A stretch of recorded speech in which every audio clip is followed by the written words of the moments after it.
तो गाइज अगर आप किसी भी बैंक के अंदर एफडी करवाने वाले हैं, चाहे आप किसी पोस्ट ऑफिस में करवाने वाले हैं या कोऑपरेटिव सोसाइटी में करवाने वाले हैं, तो आपको पता है कि फिक्स्ड डिपॉजिट यानी कि जो एफडी है आप जब भी करवाते हैं तो जो आपको है इंटरेस्ट मिलता है, और ये जो इंटरेस्ट मिलता है तो ये आपकी इनकम होती है। और जब भी इनकम होती है तो इनकम टैक्स डिपार्टमेंट का यहाँ पे क्या होता है, रोल भी आ जाता है। तो 10 ऐसे रूल्स आपको बताने जा रही हूँ जो कि आपको इनकम टैक्स के पता होने जरूरी है।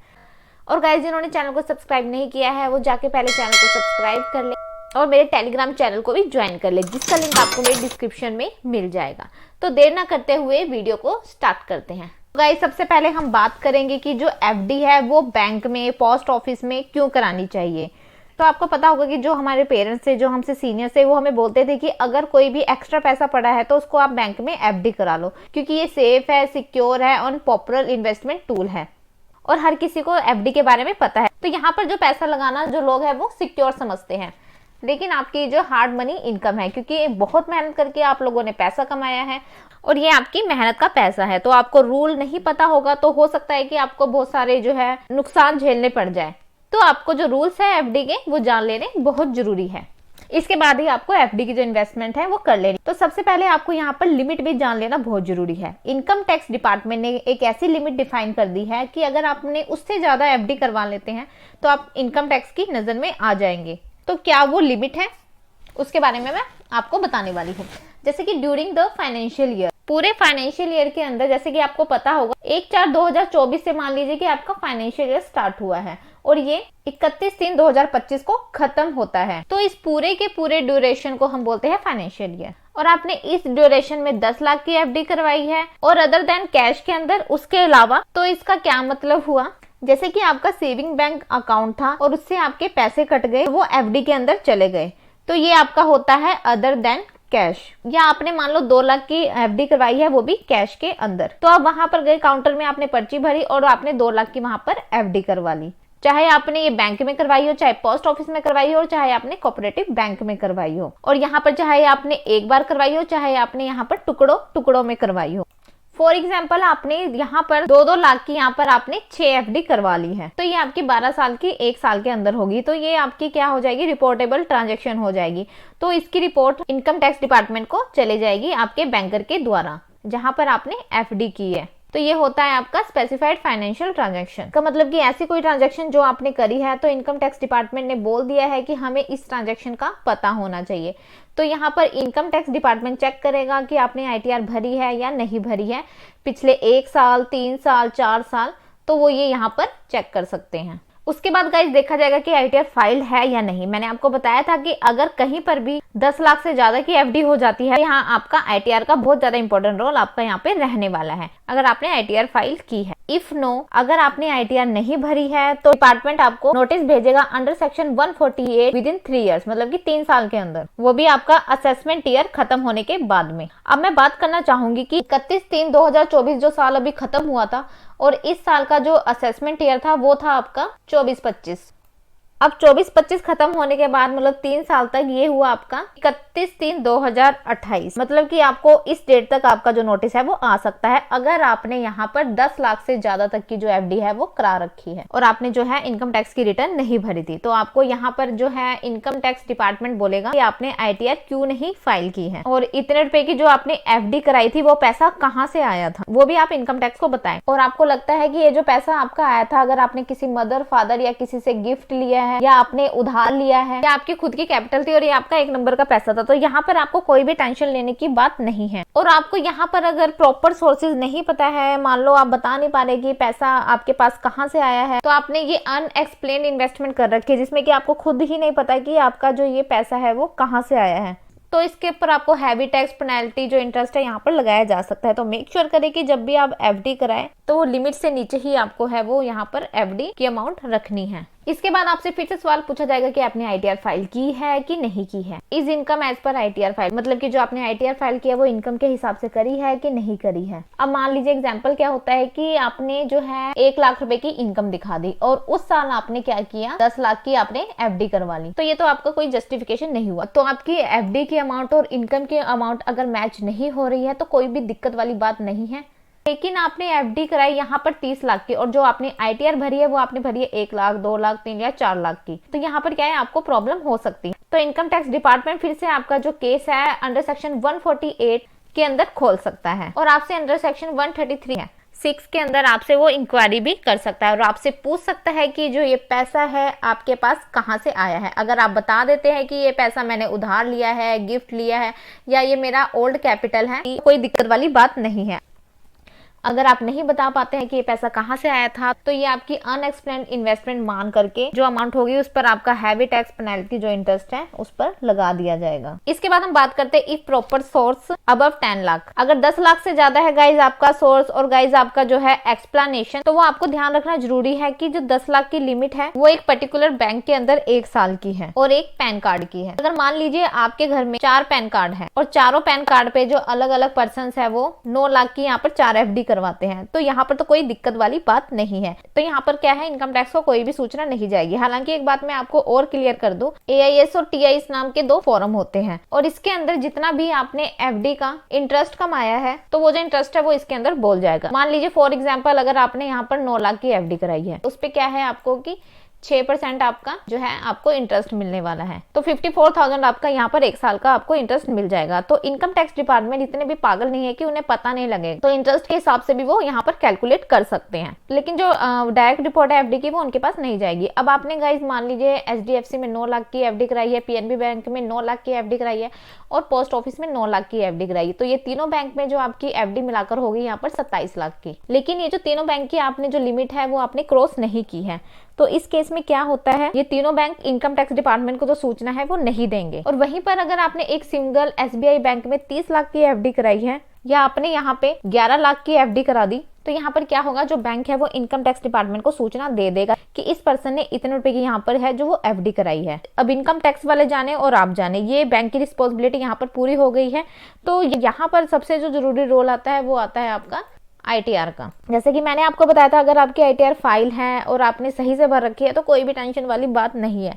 और अगर आपने क्या है ITR ही नहीं भरी है तो गाइज आपको 101% नॉन फाइलिंग का जो नोटिस है आने वाला है, जहां पर आपको सेक्शन 148 के अंदर काफी सारी चीजें यहाँ पर पूछी जा सकती हैं। तो अब बात करते हैं एज पर रूल नंबर 1। आपने यहाँ पर 10 लाख से ज्यादा तक की जो एफडी है ऑनलाइन नहीं बनानी है और 2 लाख से ज्यादा तक की कैश की एफडी आपने नहीं बनानी है। और मान लीजिए पिछले साल आपकी कोई एफडी थी और आप इस साल उसको रिन्यू कर रहे हैं, तो यहाँ पर भी कोई दिक्कत वाली बात नहीं है। और आपने इस साल की एफडी के अंदर अगर आपने 9 लाख रुपए और ऐड किए हैं तो यहाँ पर भी कोई दिक्कत वाली बात नहीं है। जो 9 लाख की एफडी की रिपोर्टिंग है वो इनकम टैक्स डिपार्टमेंट को नहीं जाएगी। और आपने यहाँ पर न्यू एफडी करवाई है गाइस 11 लाख रुपए की यहाँ पर, तो यहाँ पर आपकी जो रिपोर्टिंग है वो जाएगी। और एक बात मैं आपको और बताना चाहूंगी कि आपकी जैसे यहाँ पर 9 लाख रुपए की एफडी थी तो उसको आपने यहाँ पे रीन्यू करवाई, तो रीन्यू करवाने की कोई सूचना नहीं जाती है। आपने सोचा मेरे पास जो है वो 2 लाख रुपए और पड़े हैं, तो मैं यहाँ पर क्या करता हूँ 11 लाख रुपए की जो है एफडी करा देता हूँ। तो अगर आपने ये रिन्यूअल एनहांस करके मतलब कि बढ़ाकर कराई है तो आपकी यहाँ पर रिपोर्टेबल ट्रांजैक्शन हो जाएगी। इसकी सूचना क्या है आपकी इनकम टैक्स डिपार्टमेंट को चले जाने वाली है। और इसके बाद गाइस दूसरा इनकम टैक्स और एफडी से रिलेटेड एक इम्पोर्टेंट रूल होता है सेक्शन 80C। तो सेक्शन 80C के अंदर आपको पता होगा कि अगर आपने LIC करवानी है, अगर आपने ट्यूशन फी भरनी है बच्चों की, और अगर आपने किसी भी तरह की इन्वेस्टमेंट और खर्चे करने हैं, तो यहाँ पर आपको 1.5 लाख तक का इनकम टैक्स का जो सेक्शन 80C बोलता है कि आपको यहाँ पर छूट मिल जाएगी। चाहे आप यहाँ पर पोस्ट ऑफिस में एफडी करवाते हैं, चाहे आप किसी बैंक में करवाते हैं, लेकिन ये एफडी आपको यहाँ पर 5 साल तक रखनी पड़ेगी। अगर इस एफडी को आप पहले ही तुड़वा लेते हैं तो जिस साल आपने एफडी तुड़वाई है उस साल की इनकम में ये जुड़ जाएगी। और गाइज यहाँ पर जो आपको 80C की छूट मिलेगी वो आपको 1 टाइम एक ही साल में मिलने वाली है, जिस साल आपने यहाँ पर एफडी करवाई है। और इसका जो इंटरेस्ट मिलेगा वो भी इनकम फ्रॉम अदर सोर्सेज में टैक्स स्लैब के हिसाब से आपका टैक्सेबल हो जाएगा। और ये छूट सिर्फ आपको ऑल टैक्स रिजीम में ही मिलने वाली है। और फॉर एग्जांपल गाइज अगर आपने 2024 में 1.5 लाख की एफडी करवाई तो आप छूट ले सकते हैं, और आपने 2025 में भी 1.5 लाख की एफडी करवाई तो फिर से आप छूट ले सकते हैं, और 26 में फिर से आपने 1.5 लाख की करवाई तब भी आप छूट ले सकते हैं। लेकिन मैं एग्जांपल देना चाहूंगी गाइज, अगर आपने 2024 में 5 लाख की एफडी करवाई है तो यहाँ पर आपको क्या है 1.5 लाख की जो छूट है वो आपको मिल जाएगी, और बाकी का 3.5 लाख आपका यहाँ पर लैप्स हो जाएगा और इसकी छूट आपको नहीं मिलेगी। और जो आपकी टोटल इनकम होगी उसके ऊपर भी एफडी के ऊपर टैक्स स्लैब के हिसाब से आपको टैक्स देना पड़ेगा। तो आप हर साल यहाँ पर जो ATC की छूट है यहाँ पर ले सकते हैं। इसके अलावा हम बात करते हैं रूल नंबर 3 की, date is TDS deduct on FD interest. TDS guys क्या होता है? टीडीएस जैसे कि आप लोगों को पता है कि इनकम टैक्स की चोरी को रोकने के लिए ये काफी यूजफुल है। और ये रूल बोलता है, मान लीजिए अगर आपने कोई इंटरेस्ट कमाया तो इनकम टैक्स डिपार्टमेंट को कैसे पता है कि इसको आप अपनी ITR में दिखाओगे या नहीं दिखाओगे। तो इसमें क्या है कि बैंक की एक रिस्पॉन्सिबिलिटी लगा दी कि अगर आप एक लिमिट से ज्यादा किसी व्यक्ति को इंटरेस्ट देते हैं, वो FD हो किसी भी बैंक में या पोस्ट ऑफिस में हो, और यहाँ पर क्या है आपको जो इंटरेस्ट है गाइज यहाँ पर आपको क्या है क्वार्टरली मिलता है। जैसे कि फॉर एग्जाम्पल आपने यहाँ पर क्या है 5 साल की जो है FD करा रखी है और यहाँ पर पोस्ट ऑफिस में आपको यहाँ पर 7.5% जो है यहाँ पर इंटरेस्ट मिलेगा। और लेकिन अगर ये एक लिमिट से क्रॉस कर जाता है तो इसमें क्या इनकम टैक्स का जो सेक्शन है 194A बोलता है कि आपको 10% के हिसाब से जो आपका TDS काट के आपको पैसा मिलेगा। और अगर आप यहाँ पर नॉन सीनियर सिटीजन है, मतलब कि आप 60 साल से कम है, तो 40,000 रुपये पूरे साल में एक बैंक के अंदर एक पैन कार्ड में एक पर्सन के अगर एक साल के अंदर अगर इतना इंटरेस्ट आ जाता है और आप एक सीनियर सिटीजन है और आपकी जो एज है वो 60 साल से ज्यादा है, तो 50,000 से ज्यादा का अगर आपको गाइस इंटरेस्ट मिलता है तो ये इंटरेस्ट आपकी इनकम से जुड़ जाएगा। तो इन दोनों केस में आपका जो है इतना जो इंटरेस्ट है वो जुड़ जाएगा। ये जुड़ तो जाएगा लेकिन बैंक वाले बोलते हैं कि आपका जो 10% TDS है वो काट लिया जाएगा अगर आपने यहाँ पर पैन कार्ड सबमिट किया है। और अगर आपने पैन कार्ड सबमिट नहीं किया है तो यहाँ पर आपका जो TDS है वो 20% यहाँ पर काट लेंगे। तो वो चाहे बैंक हो, चाहे पोस्ट ऑफिस हो, चाहे कोई कोऑपरेटिव बैंक हो। फॉर एग्जांपल अगर आपको एक ऐसी FD थी जिस पर आपको की 60,000 का इंटरेस्ट मिला हो, तो इसका जो 10% बनता है जो कि 6,000 रुपए है वो आपका यहाँ पर काट लिया जाएगा और आपका FD के अंदर सिर्फ 54,000 ही जमा होगा। बाकी का ये जो 6,000 था ये आपका फॉर्म 26AS के अंदर शो हो जाएगा। तो अगर आपने फॉर एग्जाम्पल बैंक के अंदर FD करानी है तो इस हिसाब से FD कराए कि आप जो TDS है वो नहीं कटवाना चाहते, और दूसरा कि आप उतने ही कम अमाउंट की FD कराए जिसमें कि आपका जो ब्याज है वो भी कम आए। सपोज करो कि आपने 5 लाख रुपए की FD कराई है और यहाँ पर आपको 8% जो है आपको ब्याज मिलता है जो कि आपका हो जाएगा 40,000, मतलब कि यहाँ पर आपको जो इंटरेस्ट मिलेगा वो 40,000 मिलेगा। तो आपका यहाँ पर क्या होगा, आपका TDS नहीं कटेगा अगर आप एक सीनियर सिटीजन है। और आपने मान लीजिए 6 लाख रुपए की अगर FD करवाई है और यहाँ पर जो आपका इंटरेस्ट है 8% के हिसाब से 48,000 रुपए हो जाएगा। तो जो आपका यहाँ पे इंटरेस्ट है वो आपको 48,000 आपको मिलेगा।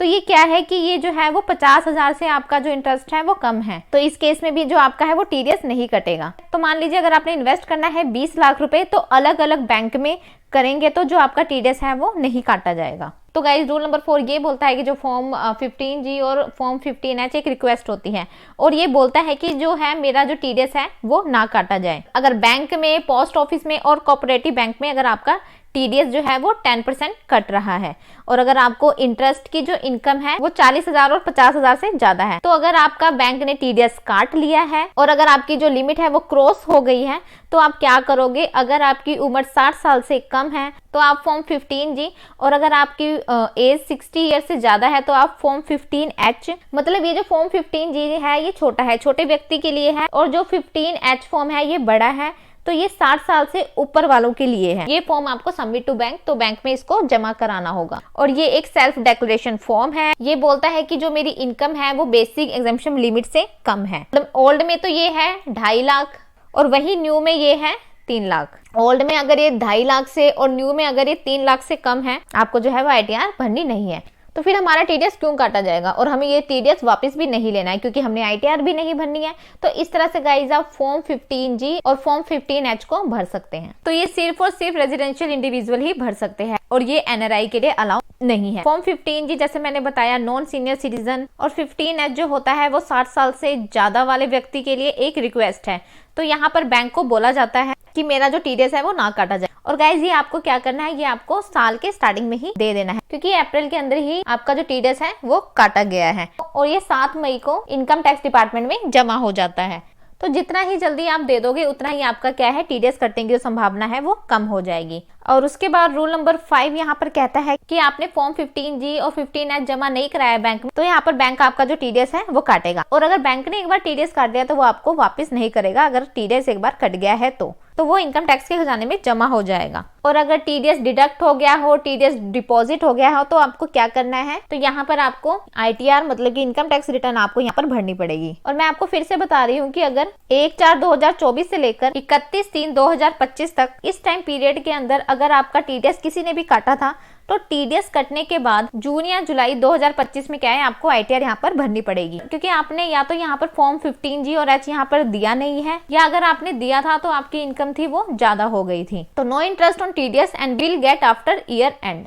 और इसके बाद में गाइस सेक्शन 80TT और 80TTB की भी हम यहाँ पर बात कर लेते हैं। तो ये काफी इंपॉर्टेंट रोल यहाँ पर प्ले करते हैं। तो सबसे पहले मैं आपको बता देती हूँ कि 80TTA तो सिर्फ और सिर्फ सेविंग की इंटरेस्ट की बात करता है, और ये मेथड ऑफ अकाउंटिंग पे भी डिपेंड करता है। तो आपको पता होगा कि अगर एक बार आपने एफडी कराई, सपोज करो कि आपने 5 साल की आपने यहाँ पर एफडी करा ली है, तो आपका जो इंटरेस्ट है वो हर 3 महीने में आपको वो मिलता है। लेकिन आपको जो पैसा मिलेगा वो आपको मिलेगा जब आपकी जो एफडी है वो क्लोज हो जाएगी, या 5 साल के बाद जो आपकी एफडी है वो मेच्योर हो जाएगी, तो तब आपको ये अमाउंट मिलने वाली है। तो ये क्या कहता है कि अगर 3 महीने में आपको इंटरेस्ट मिल रहा है तो उसी को आप इनकम मानते हैं। तो ये आपकी एक्रूअल बेसिस पर अकाउंटिंग हो गई है, और जब ये पैसा आपको मिलता है तो ये कैश बेसिस पर आपकी ये अकाउंटिंग हो गई है। और यहाँ एक्रूअल का मतलब होता है कि हम इंटरेस्ट क्लेम करेंगे 26 AS के हिसाब से और इंटरेस्ट सर्टिफिकेट के हिसाब से। तो गाइज 80TTA ये बोलता है। और अगर एक इंडिविजुअल एंड HUF जिसकी उम्र 60 साल से कम है, तो यहाँ पर जो आपकी सेविंग है उसके ब्याज पर आपको 10,000 की छूट मिल जाएगी।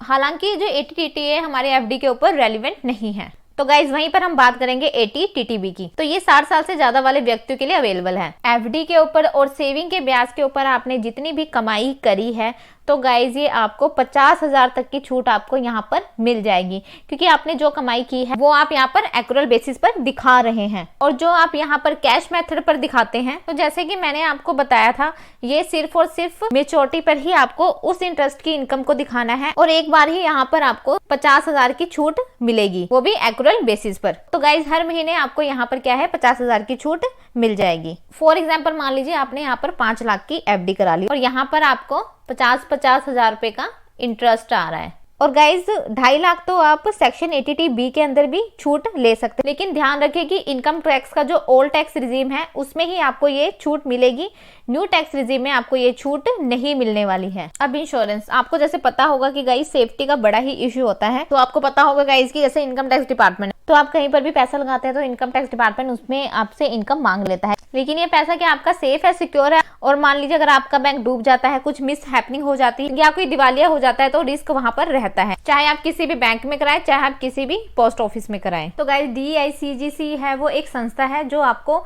इंश्योरेंस देती है, और ये एक गवर्नमेंट की संस्था है, लेकिन ये जो है वो एक थर्ड पार्टी संस्था है। तो ये आपको बोलती है कि अगर आप 5-5 लाख रुपए पर बैंक में जमा कराते हैं तो हम आपको सिक्योरिटी देंगे। फॉर एग्जांपल अगर आपने 30 लाख रुपए की एफडी करानी है और आपने एक बैंक में करा रखी है और वो बैंक डूब जाता है, तो आपका क्या होगा, 30 लाख रुपए यहाँ पर डूब जाएगा। लेकिन वहीं पर आपने अगर ये एफडी 6 बैंक में अलग अलग करा रखी है, चाहे आपका ये प्राइवेट बैंक है और चाहे आपका गवर्नमेंट बैंक है, और मान लीजिए अगर ये 6 के 6 बैंक डूब भी जाते हैं, वैसे इतना तो नहीं होता है, लेकिन मान लीजिए अगर आपका ऐसा हो भी गया, तो यहाँ पर क्या होगा, आपका जो 30 लाख है वो यहाँ पर आपका सेफ होगा और आपका सिक्योर होगा। तो आपको यहाँ पर क्या करना है, इस 5 लाख रुपए पर बैंक की जो लिमिट का है वो फायदा उठाना है। हालांकि अगर आपका कोई सेविंग का पैसा पड़ा है, अगर आपकी एफडी में कोई पैसा पड़ा है, अगर आपका इंटरेस्ट कोई एक्रूअल हो गया है, और अगर आपका कोई करंट अकाउंट है, तो ये सारे के सारे मिलाकर यहाँ पर 5 लाख रुपए पर बैंक की आपको ये लिमिट दी जाती है। इसके बाद में हम बात करेंगे टैक्स ऑन एफडी, एफडी पर आपका टैक्स। तो ये काफी इंपॉर्टेंट है। आपने कमाई तो कर ली